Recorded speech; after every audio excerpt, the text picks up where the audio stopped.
Je suis Serge Florent Bolevan Wantinam, directeur de l'Institut supérieur de développement rural de Mbaïki, appelé en abrégé ISR de Mbaïki, qui est une petite université à vocation agricole au départ, et puis après maintenant, nous avons des axes, des orientations au niveau de la foresterie et de la zootechnie.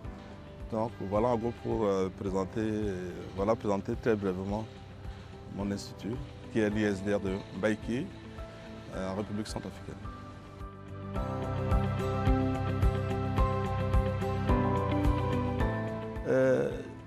Je me réjouis du fait que tous les étudiants que nous formons ne chôment pas, la plupart des cas. Ne chôment pas parce qu'une partie est absorbée par l'État et une autre partie par des ONG qui travaillent, d'autres travaillent dans les sociétés forestières.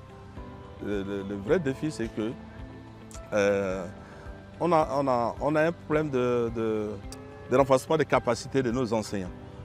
C'est ça le vrai problème. C'est-à-dire que ceux qui interviennent là-bas, parce qu'au niveau des établissements de formation professionnelle comme le nôtre, donc, vous avez plusieurs intervenants. Vous avez des enseignants permanents, des enseignants vacataires, et c'est des enseignants, des techniciens qui viennent des entreprises, n'est-ce pas, qui encadrent les étudiants. Parce que le but de la formation, c'est l'éducation, formation-emploi. Donc il faut qu'à la fin, que les étudiants sortent et qu'ils trouvent quelque chose à faire au lieu de chômer. Donc il y a un problème à ce niveau. Nous, on n'a pas assez de cadres concernant certains domaines bien précis de la foresterie. Et mon défi, c'est de pousser à avoir des étudiants qui vont sortir des ingénieurs pour aller plus loin et essayer de les chercher des bourses pour continuer dans ces filières qui sont vraiment indispensables pour le développement du pays. Je dois pousser et les étudiants et les enseignants à aller plus de l'avant et surtout compter sur les jeunes parce que là, comme je veux dire, le nombre d'enseignants dans cette filière est limité, donc il faut donner des bourses à certains enseignants qui sont assistants. Donc il y a un problème de lever le niveau des enseignants aussi parce qu'il faut avoir des enseignants de rang magistral. Avec les appuis des techniciens sur le terrain, on peut avoir de bons produits qu'on peut offrir à qui le veut.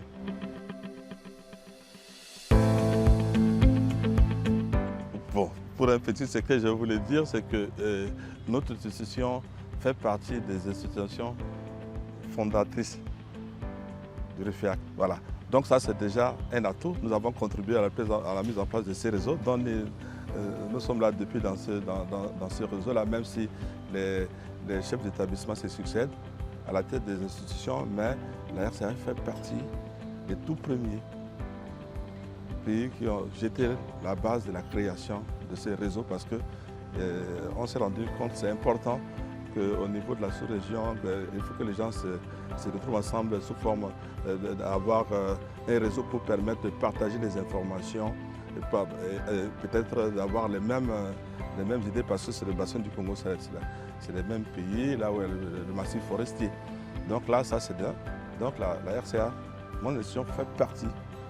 Donc à ce moment-là, avec l'appui des partenaires, le REFEAC a aidé les institutions membres à avoir certains curricula pour améliorer la qualité des enseignements dans les institutions de formation. Et la RCA en a bénéficié, mon institution en a bénéficié. Le REFEAC est l'interface entre les institutions membres et les partenaires au développement qui œuvrent dans le domaine de l'environnement et de la forêt. À travers les REFEAC, nous avons eu beaucoup de projets. Vous avez par exemple la GIZ, c'est la GIZ qui est en train de nous aider à organiser cet atelier.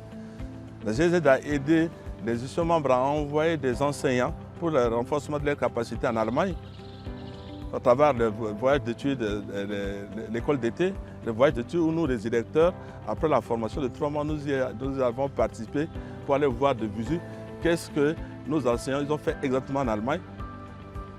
Et ça a débouché sur les projets de transfert où une première vague a été financée par la GIZ où certains enseignants ont profité de ce financement-là pour les projets de transfert. Ouais. Donc, à travers le REFEAC, les institutions membres ont bénéficié de beaucoup d'avantages, beaucoup de choses pour renforcer les capacités de leurs institutions et les capacités de leurs enseignants pour qu'ils soient efficaces.